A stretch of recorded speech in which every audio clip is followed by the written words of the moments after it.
الحمد لله وكفى وسلام على عباده الذين اصطفى أما بعد فأعوذ بالله من الشيطان الرجيم بسم الله الرحمن الرحيم يوم يأتي بعض آيات ربك لا ينفع نفسا إيمانها لم تكن آمنت من قبل أو كسبت في إيمانها خيرا صدق الله العظيم۔ اللہ تبارک و تعالی نے اس دنیا کو دارالامتحان بنایا ہے۔ یہ دنیا دارالامتحان ہے اور صراحت کے ساتھ اللہ تبارک و تعالی نے فرمایا کہ ہم بعض آزمائشیں تمہارے اوپر ڈالیں گے۔ کہیں اللہ تبارک و تعالی نے قرآن کریم میں ارشاد فرمایا انما اموالکم و اولادکم فتنہ، کہ دیکھو تمہاری اولادیں اور تمہارا مال بھی تمہارے لیے آزمائش ہے۔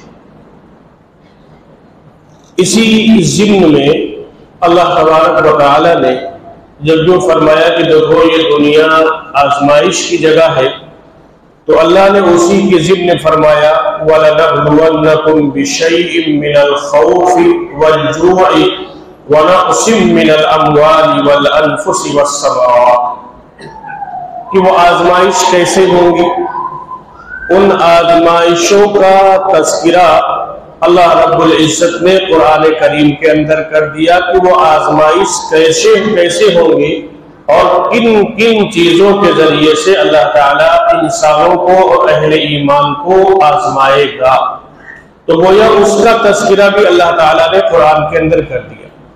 دنیا میں ہم اور آپ دیکھتے ہیں کہ اگر کوئی امتحان ہوتا ہے تو اس امتحان کا اگر کوئی سبجیکٹ آؤٹ ہو جائے تو پھر وہ پورا پرچہ رد کر دیا جاتا ہے، وہ پرچہ کینسل کر دیا جاتا ہے۔ لیکن ہمارا اللہ ہم پر اور آپ پر کتنا مہربان ہے کہ اس نے سارے پرچے آؤٹ کر دیے کہ دیکھو ان چیزوں کے ذریعے سے ہم تمہیں آزمائیں گے۔ تو اب اگر دنیا میں تم پر یہ چیزیں آئیں تو یہ سمجھ لینا کہ اللہ تبارک و تعالی تمہارے ایمان کی آزمائش کر رہا ہے۔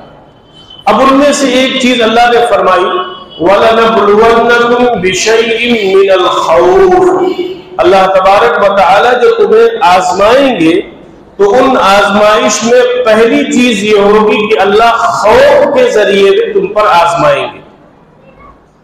اب جب دنیا کے حالات ایسے ہوں کہ ان حالات میں اہل ایمان پر خوف کو مسلط کر دیا جا رہا ہو تو یہ کوئی نئی بات نہیں ہے۔ قرآن نے کہا کہ خوف کے ذریعے سے ہم تمہیں آزمائیں گے۔ تو اگر خوف مسلط ہو رہا ہے، خوف کا ماحول بنایا جا رہا ہے اور مسلمانوں کو خوف زدہ کرنے کی کوشش کی جا رہی ہے تو پھر اللہ تبارک و تعالیٰ نے فرمایا کہ یہی تو تمہارے ایمان کی آزمائش ہے۔ وَلَنَبْلُوَنَّكُمْ بِشَيْءٍ مِّنَ الْخَوْفِ، اور دوسری آزمائش اللہ نے فرمایا کہ وَالْجُوعِ، کہ اللہ تبارک و تعالیٰ کاروبار کا نقصان کرا کر تمہیں آزمائیں گے۔ جو اصل میں کہتے ہیں بھوک کو، فقر و فاقہ کو، تو فقر و فاقہ کے ذریعے سے اللہ تعالیٰ تمہیں آزمائیں گے۔ تو فقر و فاقہ کاروبار کے اچھا نہ ہونے کی وجہ سے غربت آتی، تنگدستی آتی ہے۔ اس وقت جو حالات بنائے گئے ان حالات کے ضمن میں اگر آپ غور کریں تو کاروبار کو بالکل چوپٹ کرنے کی کوشش کی جا رہی ہے۔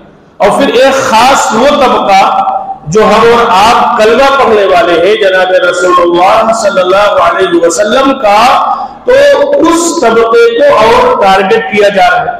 لیکن اللہ فرما رہا ہے کہ دیکھو اگر ایسے حالات آئے تو حالات آئیں گے، اس لیے کہ تمہارا کاروبار بھی گڑبڑ ہو سکتا ہے، کاروبار کو بھی نقصان پہنچایا جا سکتا ہے۔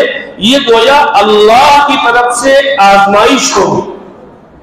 وَنَقْصٍ مِّنَ الْأَمْوَالِ، اور تمہارے مال میں کمی بھی کی جا سکتی، تمہارے مال میں کمی بھی کی جا سکتی ہے۔ وَالْأَنفُسِ، اور تمہاری جانیں بھی جا سکتی۔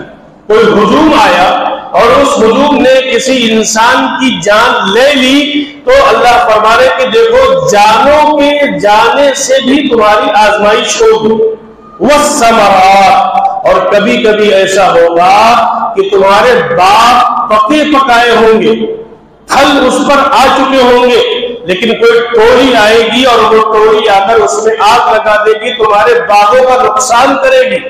اللہ نے ان تمام چیزوں کے بارے میں اہل ایمان کو گویا کلیئر کر دیا کہ دیکھو یہ سب کچھ ہوگا۔ والانفسی، اور جان بھی جائے گی، تمہارا کوئی عزیز، کوئی ملنے والا، کوئی قریبی، اس کی جان پر حملہ ہو جائے، اس کی جان چلی جائے، تو فرمایا کہ یہ دور جو ہوں گے، جب اس طریقے کے حالات ہوں گے تو ان حالات میں آپ یہ سمجھ لیجئے کہ یہ دور اللہ کی طرف سے آزمائش کے ہوں گے۔ اب اس کی ایک مثال اللہ تبارک و تعالی نے دی۔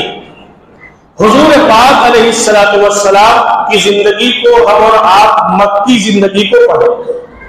مکی زندگی میں ایک دور آتا ہے حضور پاک علیہ السلام پر جو باقاعدہ آپ کا اور آپ کے صحابہ کا سوشل بائیکاٹ کیا گیا۔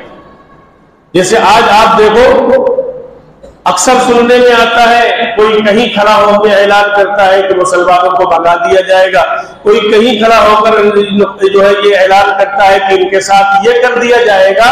تو یہ وہ کرے چاہے نہ کرے یہ ہے، لیکن ہمارے اور آپ کے نبی جناب محمد رسول اللہ صلی اللہ علیہ وسلم کے ساتھ ایسا ہوا، اور وہ بائیکاٹ کتنا سخت تھا کہ وہ باقاعدہ تحریری معاہدہ لکھ کر اور خانہ کعبہ میں اس کو لٹکا دیا گیا تھا تاکہ ہر شخص اس معاہدے کی پابندی کرے۔ اور ایک شعب ابی طالب کی گھاٹی میں آپ صلی اللہ علیہ وسلم اور آپ علیہ السلام کے ماننے والے صحابہ اور صحابیات کو وہاں پر گویا قید کر دیا گیا تھا، محصور کر دیا گیا۔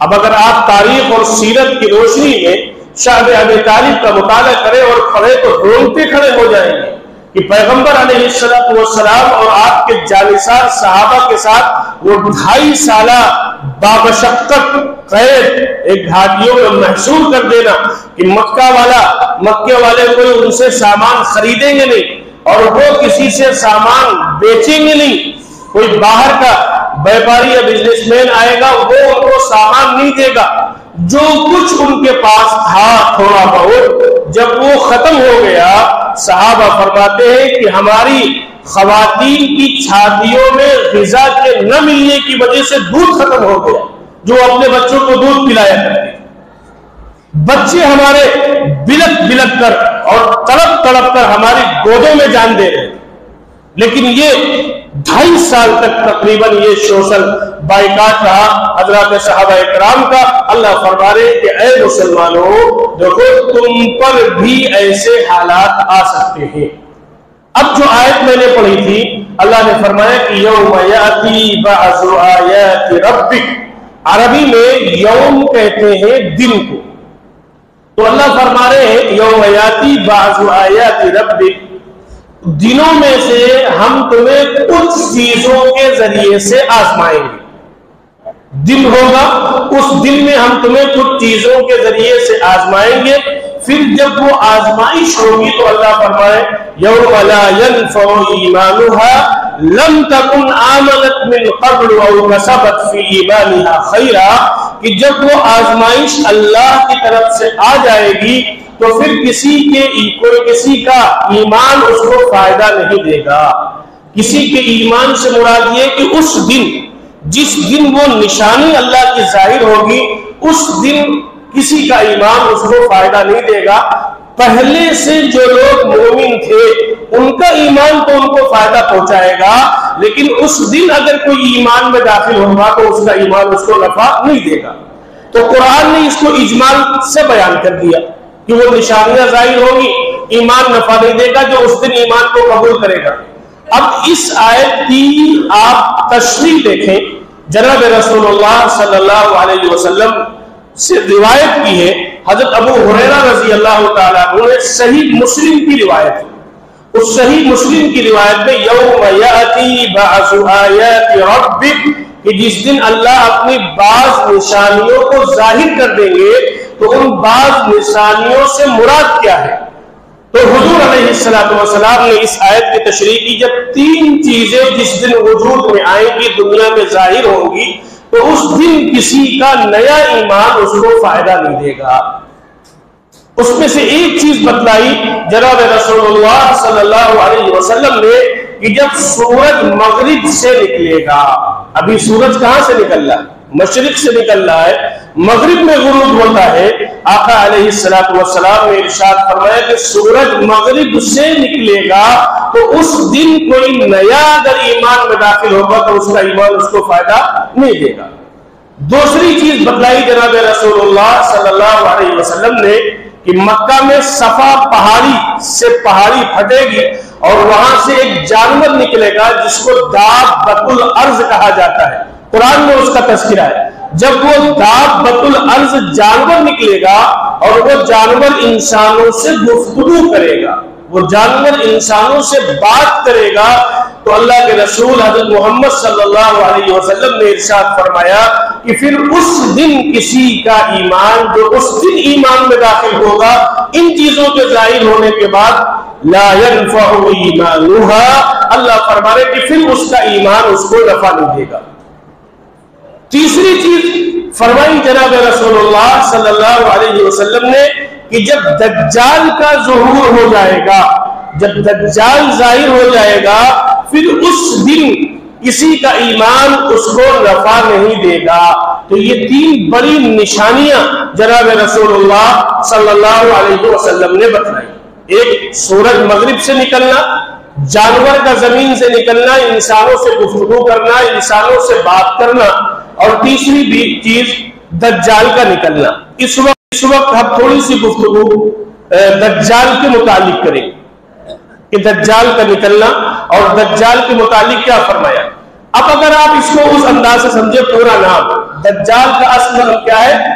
مسیح دجال، میم سین یا ہا، مسیح دجال۔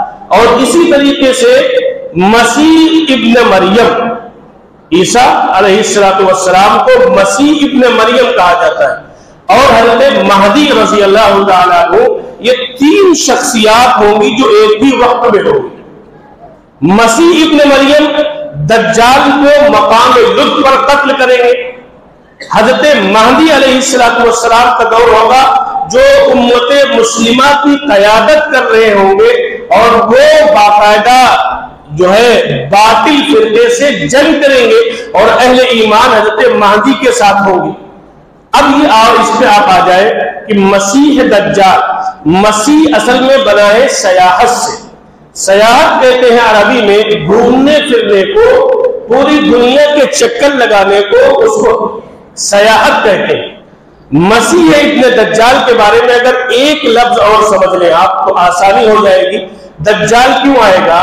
دجال کو اللہ تعالیٰ اہل ایمان کی آزمائش کے لیے بھیجے۔ مولانا مناظر احسن گیلانی رحمۃ اللہ علیہ نے ایک جملے میں دجال کی حقیقت بتلائی کہ دجال کو اللہ تعالیٰ فطرت پر بالا دستی عطا فرمائیں گے۔ بارش نہیں ہو رہی، بارش کرا دے گا۔ جنت لے کے گھوم رہا ہوگا، جہنم لے کے گھوم رہا ہوگا، لیکن اصل میں کیا ہوگا؟ جو اس کی جنت میں داخل ہوگا، حضور نے فرمایا وہ اصل میں جہنم میں جائے گا، اور جو اس کی جہنم میں جائے گا وہ اصل میں جنت کی طرف جائے گا۔ تو قانون فطرت پر دجال کو اللہ تبارک و تعالیٰ بالا دستی، بالا تری عطا فرمائیں گے۔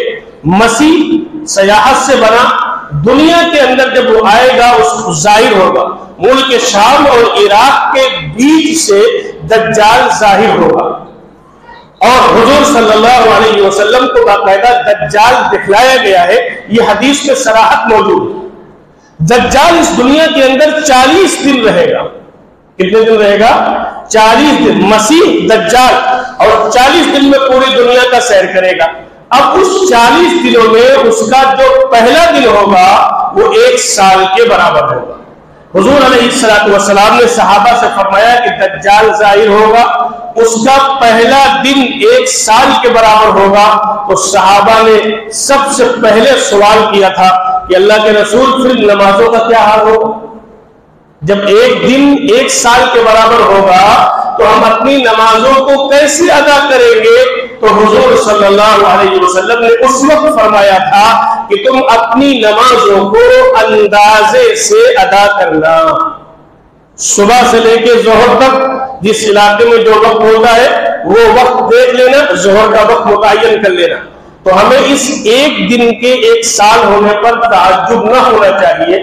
آپ میں سے ہو سکتا ہے کوئی اب گیا ہو ناروے، جو انگلینڈ کے اوپر ہے ناروے، وہاں آج بھی موجودہ زمانے میں 6 مہینے کا دن ہوتا ہے اور 6 مہینے کی رات ہوتی ہے ناروے میں۔ آج جب وہاں حالات آئے تو وہاں کے علماء اکرام اور مفتیان اکرام نے اسی حدیث کی روشنی میں فتویٰ دیا تھا کہ جب حضور نے فرمایا کہ دجال ایک دن 1 سال کے برابر ہوگا، صحابہ نے پوچھا تھا نماز کیسے ہوگی، تو اندازے سے حضور نے بتلائی تھی۔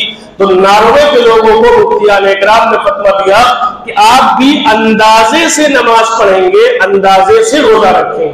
اب بتلائیے ناروے میں سورج نکلا ہوا ہے، فجر کی نماز ہو رہی، سورج نکلا ہوا ہے، عشاء کی نماز ہو رہی، سورج نکلا ہوا ہے، سحری کھائی جا رہی ہے، سورج نکلا ہوا ہے، افطار کیا جا رہا ہے۔ تو یہ اللہ کا ایک نظام ہے، تو قیامت میں بھی ایسا ہوگا۔ پھر حضور علیہ السلام نے فرمایا کہ اس کا جو دوسرا دن ہوگا دجال کا، تو دوسرا دن 1 مہینے کے برابر ہوگا۔ اب اس کا جو تیسرا دن ہوگا وہ 1 ہفتے کے برابر ہوگا۔ اب 40 دنوں میں 3 دن نکال دیے جائیں تو 37 دن بچے۔ آقا علیہ السلام نے فرمایا کہ وہ 37 دن اس کے عام دنوں کی طرح ہوں گے۔ بالادستی بالاتری یہ عطا فرمائیں گے، پوری دنیا ہر انسانی آبادی پر دجال پہنچے گا، اور سب سے پہلے وہ نبوت کا دعویٰ کرے گا، پھر الوہیت کا دعویٰ کرے گا، خدا ہونے کا دعویٰ کرے گا۔ اب آپ کہیں گے کانپور بھی آئے گا، تو ضرور آئے گا۔ اگر آباد رہے گا جب تک کانپور، تو کانپور آئے گا، آپ کے عجیب دن بھی آئے گا دجال۔ اور جو ڈھلمل یقین والے ہوں گے، آقا علیہ السلام نے فرمایا کہ جو ڈھلمل ایمان والے ہوں گے وہ کافر ہو جائیں گے دجال کو دیکھ، ان کا ایمان نہیں بچے گا۔ دجال کے بارے میں حدیث ملتا ہے ہمیں کہ ہر نبی نے اپنی امت کو دجال سے آگاہ کیا، ہر نبی۔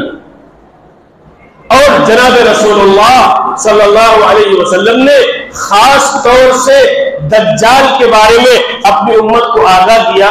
چنانچہ حدیث کی 7 معتبر اور بڑی کتاب ہے جس میں دجال کا تذکرہ میں آپ کو بتلاؤں اتنی بار ہے۔ بخاری جو بڑی اہم کتاب ہے قرآن کے بعد، اس بخاری میں دجال کا تذکرہ جو حضور صلی اللہ علیہ وسلم نے فرمایا وہ 51 بار بخاری کی روایت ملتی ہے دجال کے بارے میں۔ اسی طریقے سے مسلم شریف ایک حدیث کی کتاب ہے، اس میں 65 مرتبہ اللہ کے رسول حضرت محمد صلی اللہ علیہ وسلم نے دجال کا تذکرہ کیا۔ ابو داؤد شریف ایک حدیث کی کتاب ہے، اس میں 29 مرتبہ دجال کا ذکر کیا حضور نے۔ ترمذی کی ایک روایت ہے، کتاب ہے ترمذی کی ایک کتاب، اس میں 28 مرتبہ دجال کا ذکر آیا ہے۔ نسائی حدیث کی ایک کتاب ہے، اس میں 33 مرتبہ دجال کا ذکر آیا۔ ابن ماجہ میں 18 مرتبہ دجال کا ذکر آیا ہے، اور ایک کتاب ہے حدیث کی بڑی ضخیم کتاب جس میں بہت سی حدیث ہے، مسند احمد، اس میں 200 مرتبہ دجال کا ذکر آیا۔ تو دجال تو بہت اہم چیز ہے، اسی وجہ سے جناب رسول اللہ صلی اللہ علیہ وسلم نے اتنی صراحت اور اتنی وضاحت کے ساتھ دجال کا تذکرہ فرمایا۔ اب اگر آپ سے کوئی پوچھے کہ نبیوں والا کام کیا ہے، رسولوں والا کام کیا ہے، تو نبیوں اور رسولوں والا کام یہ ہے کہ ہر شخص اپنے بعد والوں اور اپنے سامنے والوں کے سامنے دجال کا ذکر کرے۔ ان حدیثوں کی روشنی میں اور تمام نبیوں نے اپنی امت کو بتایا، تو ایک علماء محدثین نے ایک مسئلہ اخذ کیا ہے کہ ایک باپ کی یہ ذمہ داری ہے اور بیٹے کا باپ پر یہ حق ہے کہ وہ اپنے بیٹے کو دجال کے بارے میں بتلائے۔ کیونکہ حضور نے فرمایا، اور حضور صلی اللہ علیہ وسلم نے خاص طور پر دجال کے فتنے کا تذکرہ کیا، اور جب سے قیامت بنی، جب سے دنیا بنی ہے قیامت کی صبح تک آقا علیہ السلام نے ارشاد فرمایا کہ اتنا بڑا کوئی فتنہ نہیں ہوگا جتنا بڑا فتنہ فتنہ دجال ہوگا۔ اب جس فتنے کو حضور صلی اللہ علیہ وسلم بتلا رہے ہو کہ یہ سب سے بڑا فتنہ ہوگا، تو اس کی گہرائی کا ہم اور آپ اندازہ کریں کہ وہ کتنا بڑا فتنہ ہوگا۔ اور ایک والد کی ذمہ داری ہے کہ وہ اپنی اولاد کو دجال کے بارے میں فرمائے، اور یہی وہ چیز ہے جس کے بارے میں یوں کہا جا سکتا ہے کہ یہ نبیوں والا کام ہے، یہ رسولوں والا کام ہے کہ ہم ہر فرد کو جہاں تک ہماری بات پہنچ سکے ہم دجال کا تذکرہ کریں، اس لیے کہ دجال کا تذکرہ تمام نبیوں نے کیا ہے، اور دجال کا تذکرہ امام الانبیاء جناب محمد رسول اللہ صلی اللہ علیہ وسلم نے کیا ہے۔ تو اب مسیح سمجھ میں بات آ گئی کہ مسیح سیاحت سے بنا ہے، پوری دنیا میں جائے گا۔ دجال دجل سے بنا ہے، دجل کے معنی فریب کے آتے ہیں، دھوکہ دینے کے آتے ہیں، تو دجال دھوکہ دے گا، فریب کرے گا۔ تو اس لیے اگر دجال کو سمجھنا ہے تو ان دو لفظوں سے دجال کی پوری حقیقت واضح ہو جاتی ہے۔ مسیح پوری دنیا کا چکر لگائے گا، دجل کرے گا۔ اب جیسے آپ اس وقت دجال کے مکر کو سمجھنا ہے تو نئی جدید ٹیکنالوجی آ گئی اس زمانے میں، آپ ہولوگرافی اسپیس خالی جگہ میں، یہ ایک نئی ٹیکنالوجی ہے جس کو لوگ استعمال کرتے ہیں، اور 3D یہ بھی ٹیکنالوجی ہے۔ آپ ہولوگرافی اسپیس جگہ میں لگائیں اور 3D کا استعمال کریں، اور اس کے بعد میں 3D پر چاروں طرف سے کیمرے لگے ہو، تو جو اسپیس خالی جگہ ہوگی وہ اس کیمروں کا اور اس 3D ٹیکنالوجی کا یہ کمال ہوگا کہ آپ کو ایسا محسوس ہوگا کہ اس خالی جگہ میں ہاتھی ہے اور چل رہا ہے اور اس کا سور ہے جبکہ وہ کچھ نہیں ہوگا۔ ہولوگرافی ٹیکنالوجی آپ استعمال کریں 3D کا تو آپ ایسا لوگوں کو سمجھا سکتے ہیں، دکھا سکتے ہیں کہ ایک تالاب ہے، اس پہ پانی ہے اور مچھلیاں تیر رہی ہیں، دور سے آپ کو دیکھے گا کہ تالاب ہے اور دور سے آپ کو دیکھے گا کہ پانی ہے، لیکن جب آپ قریب پہنچیں گے تو وہاں کچھ نہیں ہوگا۔ وہ ساری کاریگری وہ اس ہولوگرافی ٹیکنالوجی اور 3D ٹیکنالوجی کی ہوگی۔ اس کو ہٹائیں گے ختم، معلوم ہے یہ مسجد کا حصہ ہے، یہاں پر آپ اس ٹیکنالوجی کو لگا دیں تو چاہے اس کو سمندر بنا دے، چاہے اس میں مچھلیاں ٹھہرا دے، چاہے شیر دوڑا دے اور چاہے حاجی دکھا دے۔ فرمایا کہ دجال دجل سے بنا ہے، وہ بھی اسی طریقے سے تمام چیزوں کو انجام دے گا۔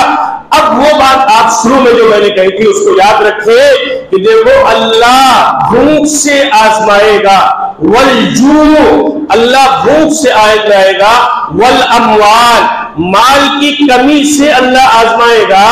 جب دجال آئے گا اتنے دن کے لیے، ایک دن ایک سال، دوسرا دن ایک مہینہ، تیسرا دن ایک ہفتہ، تو ایک سال ایک مہینہ ایک ہفتہ یہ ہو گیا اور 37 دن وہ ہو گئے۔ تو یہ اتنے دن جو ہوں گے وہ اہل ایمان کے لیے بڑی آزمائش کے ہوں گے۔ اس دن ہو سکتا ہے اہل ایمان اپنے ایمان کو بچانے کے لیے ان کو بھوکا رہنا پڑے، اور اس کی مثال دے دی اللہ نے کہ دیکھو جناب رسول اللہ صلی اللہ علیہ وسلم اور آپ کے جانثار صحابہ 2.5 سال شعب ابی طالب میں بھوکے اور پیاسے رہے، کچھ ملتا رہا، کچھ چیزیں تھیں۔ تو اگر وہ آئے گا بالادستی فطرت پر اس کو بالادستی اللہ عطا فرمائیں گے تو ہو سکتا ہے کھانا پانی بند کر دے۔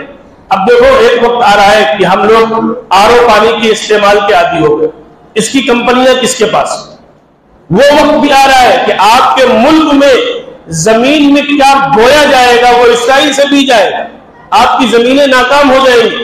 جو کہا جاتا ہے کہ دجال کے ہاتھ میں یہ تمام چیزیں ہوں گی وہ اسی طریقے سے ہوگی۔ ملٹی نیشنل کمپنیاں آ گئی، بڑے بڑے مال بنا دیے گئے کہ ساری چیزیں وہی ہیں، یہ چھوٹی چھوٹی دکانیں ختم کرنے کا منصوبہ، یہ کیا ہے؟ یہ سب دجال کی تیاری ہے، اس کی آمد کی تیاری ہے، اور اس کے لیے پورا ایک ملک تیار کیا گیا ہے، پورا ایک ملک بسایا گیا ہے۔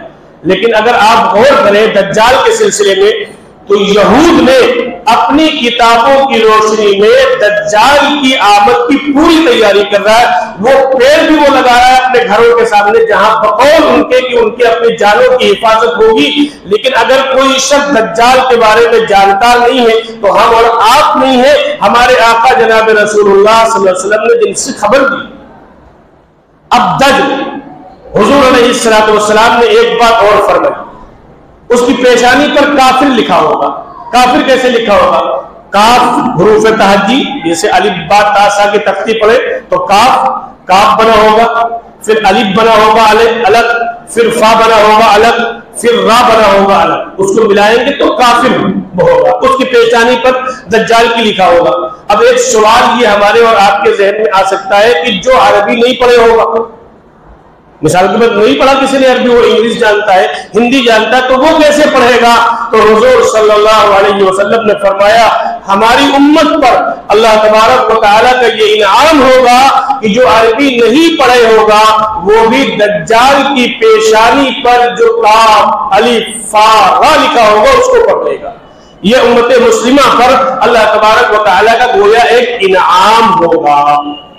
اب دجل کی بات آئی تھی. دجل کرے گا, دھوکہ دے گا, اپنے آپ کو خدا کہے گا, اور اس کی ایک بڑی نشانی اور بتلائی جناب رسول اللہ صلی اللہ علیہ وسلم نے. ایک بڑی نشانی یہ بتلائی کہ اس کی آنکھ, ہماری اور آنکھ آپ کی آنکھ اس دائرے کے اندر ہے نا, یہ دائرہ اس کے اندر آنکھ.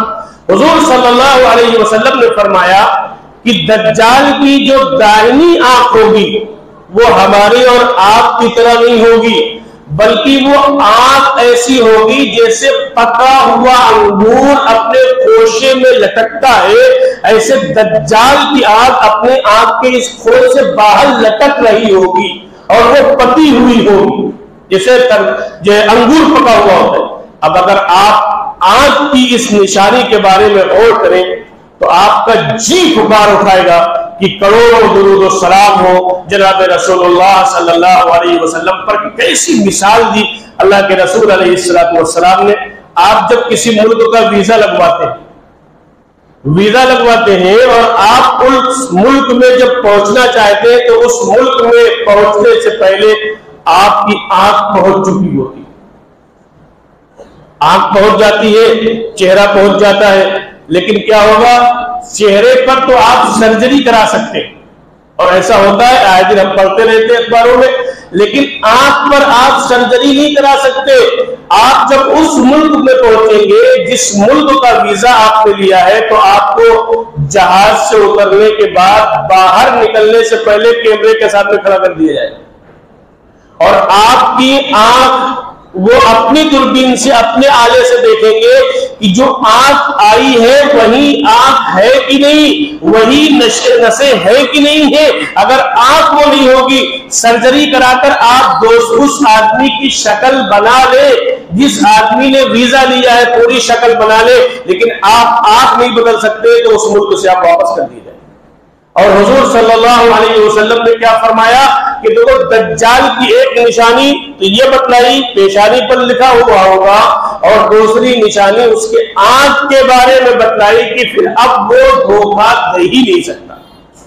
ایک بات اور فرمائی حضور نے فرمایا کہ دیکھو جب دجال ظاہر ہوگا تو وہ اتنا بڑا فتنہ ہے. آقا علیہ السلام نے فرمایا کہ جیسے ہمارے یہاں ہوتا ہے نا کہ کوئی چیز آئی تو اس کو دیکھنے کے لیے ہم لوگ دوڑ پڑتے ہیں, تو حضور نے فرمایا کہ اگر کسی جگہ کے لوگوں کو یہ معلوم ہو کہ دجال آ گیا ہے تو آقا صلی اللہ علیہ وسلم نے فرمایا اس کو دیکھنے مت جانا, اس کو دیکھنے مت جانا. کہیں ایسا نہ ہو کہ تم اس کو دیکھنے جاؤ اور جب واپس ہو تو تم کافر ہو چکے. اس لیے اس فتنے سے یہ بھی آگاہی دی. تو یہ چند باتیں کہ دجال کے فتنے کا تذکرہ ہوتا رہنا چاہیے. اب بچا کیسے جائے گا دجال کے فتنے سے؟ تو حضور صلی اللہ علیہ وسلم نے اس کے بہت سے نسخے بتلائے. ایک دو باتیں بتا کے بات مکمل کرو. حضور نے فرمایا کہ جو شخص سورہ کہف کی ابتدائی 10 آیات یاد کر لے گا, سورہ کہف تو بہت لمبی ہے لیکن اس کی 10 آیات جو یاد کر لے گا, حفظ یاد کر لے گا, اور ان آیات کو مستقل پڑھتا رہے گا تو اللہ تعالیٰ ایسے شخص کو دجال کے فتنے سے بچا لیں گے۔ اور اسی میں اور جوڑ دیجئے کہ حضور نے فرمایا کہ جو شخص جمعے کو پوری سورہ کہف کی تلاوت کرتا رہے گا، 10 آیات یاد کر لے، ان 10 آیات کو مستقل پڑھتا رہے اور جمعے کو سورہ کہف کی تلاوت کرتا رہے، تو پھر اللہ تعالیٰ اس کو فتنے دجال سے محفوظ فرما دیں گے۔ اگر اچانک دجال ظاہر ہو جائے تو ان چیزوں کی پابندی کرنے والا اللہ اس کی حفاظت فرما دیں گے۔ لیکن اس میں ایک چیز اور اگر ذہن میں رہے کہ ابتدائی 10 آیات جو ہے سورہ کہف کی، ان 10 آیتوں کا اگر ہم ترجمہ بھی سمجھ لیں، 10 آیتوں کا اگر ہم ترجمہ بھی سمجھ لیں اور پھر ان کو پڑھتے رہے تو اندازہ ہوگا۔ ابھی 7-8 دن پہلے اصحاب کہف کا تذکرہ آیا تھا، اس اصحاب کہف کے تذکرے میں کیا تھا؟ وہ 7 نوجوانی تو تھے جنہوں نے دقیانوس بادشاہ کے زمانے میں اپنی دین اور اپنی ایمان کی حفاظت کے لیے اس ملک کو چھوڑا تھا اور ایک غار میں جا کر پناہ لی تھی، اور اللہ نے ان کو 309 سال تک سلائے رکھا۔ اور اللہ کے نے کیا فرمایا؟ فَضَرَبْنَا عَلَىٰ آذَانِهِمْ فِي الْكَهْفِ، کہ ہم ان کے کانوں پر تھپکیاں مارتے رہے تاکہ وہ سوتے رہے۔ 309 سال تک وہ سوتے رہے، ان کے مونچھوں کے بال نہیں بڑھے، ان کے سر کے بال نہیں بڑھے، ان کے جسم کو مٹی نے نہیں کھایا، ان کے کپڑے گندے نہیں ہوئے۔ یہ اللہ کی قدرت کی نشانیوں میں سے بڑی نشانی ہے۔ جب اللہ 309 سال کسی کو سلا سکتا ہے، بال ناخن بڑے نہیں ہو سکتے ہیں، تو وہ اللہ اس بات پر قدرت رکھتا ہے کہ جناب رسول اللہ صلی اللہ علیہ وسلم کی ارشادات کی روشنی میں ہم سورہ کہف کی 10 آیات یاد کریں، ان کو پڑھیں، ہر جمعے کو سورہ کہف پڑھتے رہے تو اللہ ہمیں فتنے دجال سے بچا لے گا۔ تو آپ کریں گے نا گھر میں تذکرہ دجال کا؟ اب تو کہیں تذکرہ نہیں ہوتا عام طور پر کہ دجال کا کوئی ذکر ہی نہیں ہے، اور دجال کو ہم سمجھ رہے ہیں۔ اب اگر یہ سلسلہ بند ہو گیا، دجال کے ذکر کا سلسلہ بند ہو گیا اور یہ نسل در نسل امت بھولتی چلی گئی، تو جب دجال ظاہر ہوگا تو کیسے پتہ چلے گا کہ لوگ دجال سے کیسے محفوظ ہیں؟ نبیوں نے، پہلے نبی حضرت آدم نے بھی اپنے لوگوں کو بتلایا تھا علیہ السلام، سب سے آخری نبی جناب رسول اللہ صلی اللہ علیہ وسلم نے بتلایا۔ اگر بتلایا نہ ہوتا تو سینہ در سینہ ہم تک اور آپ تک یہ کیسے پہنچتا؟ اس لیے یہ ہماری بھی ذمہ داری ہے، آپ کی بھی ذمہ داری ہے کہ ہم اپنے گھر کے لوگوں کے سامنے دجال کا کچھ نہ کچھ تذکرہ کرتے رہیں۔ اللہ تعالی ہمیں بھی اور آپ کو بھی عمل کی توفیق عطا فرمائے۔